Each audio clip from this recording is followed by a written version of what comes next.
Welcome to the IC247, where African legends come alive. Today, we tell the gripping tale of one of the greatest wars in Yoruba history. The Kiriji War. To understand the Kiriji War, we must first understand how Ibadan became a giant among the Yoruba. The once mighty Oyo Empire collapsed in the early 1800s.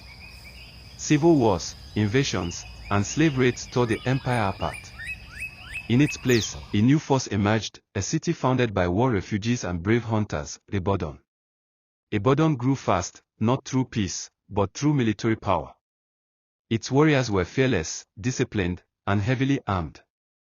They defended Yorubaland from northern invaders, and many hailed them as heroes. But soon, those heroes became tyrants. Instead of protection, Ibadan brought oppression. They demanded heavy tributes from neighboring towns, Ekiti, Ijesha, Akoko, Igbomina. Villages were forced to send food, slaves, and even their children to satisfy Ibadan's elite. Any town that refused was punished. Entire villages were destroyed, leaders humiliated, and families torn apart. Ibadan's warlords, known as the Agio, acted like kings in foreign lands, unchallenged and unchecked. Resentment grew. The Yoruba were proud, they had their own kings, traditions, and dignity. They asked, how did we go from empire to oppression by our own brothers? The answer would come in the form of rebellion. For years, the smaller Yoruba kingdoms tried to live in peace.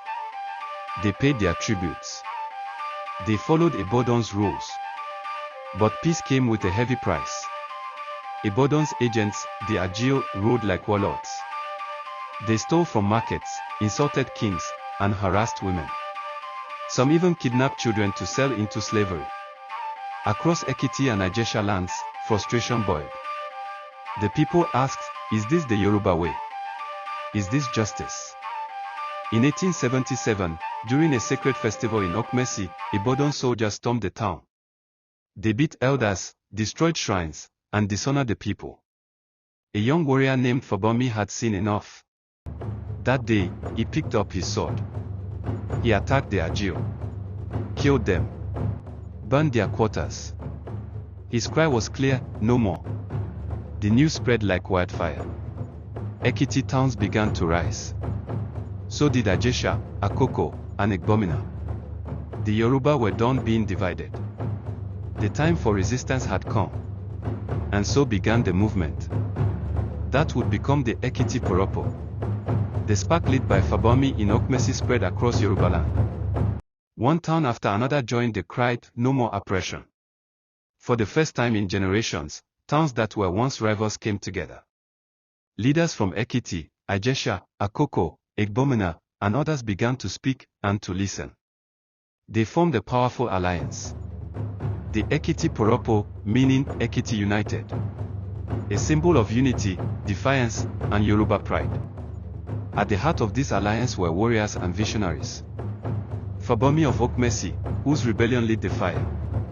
And Ogdem of Ijesha, bold, fearless, a master of strategy. Ogdem became the war general of the Ekiti Parapo. With him, the alliance transformed into a real military force, organized, equipped, and inspired. Some European missionaries, who feared Ibadan's power, secretly helped. They gave guns, gunpowder, and training to the alliance, tipping the balance. Priests and diviners blessed the warriors.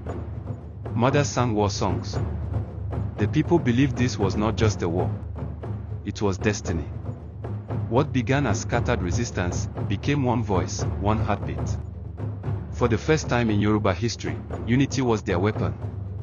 Now, the time for talking was over. The time for war had come. By 1877, peace had vanished from Yorubaland. The Ekiti Parapo had drawn their line. Ibadan refused to back down. The battlefield stretched from the forest of Ekiti to the hills of Ijesha. Both sides knew this would not be a short fight. This would be war. The war began with the thunder of cannons. Yoruba tongues called it Kiriji, named after the booming sound of gunfire. Kiriji. The Ibadan army fought with cavalry and confidence. But the Ekiti Parapo fought with strategy, ambushes, hidden traps, and fierce local knowledge. Every inch of ground was paid for in blood. Fabunmi fought with fire in his soul. Ogdem commanded with precision and pride.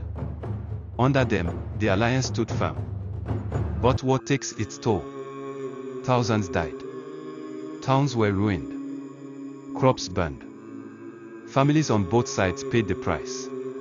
Mothers buried sons. Children were made orphans. Yet, neither side would surrender. Ibadan believed the alliance would crumble. But the longer the war dragged on, the stronger the Ekiti Parapos became. What was supposed to be a quick suppression became a 16-year resistance. The longest and bloodiest war in Yoruba history. The Kiriji War. 16 years. Thousands dead. The Kiriji War had drained the land, the people, and even the will to fight. In 1886, the British, watching from the shadows, stepped in to broker peace. A treaty was signed. The war was finally over. The Ekiti Parapo had not lost. But neither had Ibadan truly won. What the alliance had gained was something deeper: respect, dignity, and identity. Towns began to rebuild. Trade resumed. And across Yorubaland, a quiet truth spread. The days of forced rule were over. The Kiriji War united the Yoruba in a way history will never forget. It was the first time so many kingdoms stood as one. Not for power, but for freedom. Men like Fabunmi and Ogdem may be gone. But their legacy lives on in every Yoruba heart that refuses to bow to injustice. Today, the Yoruba thrive across Nigeria and beyond. But let us remember that freedom was paid for with blood, courage, and unity. Thank you for watching this story of resistance and pride. If this inspired you, subscribe to the IC247 for more powerful African stories. History is ours, let's keep it alive.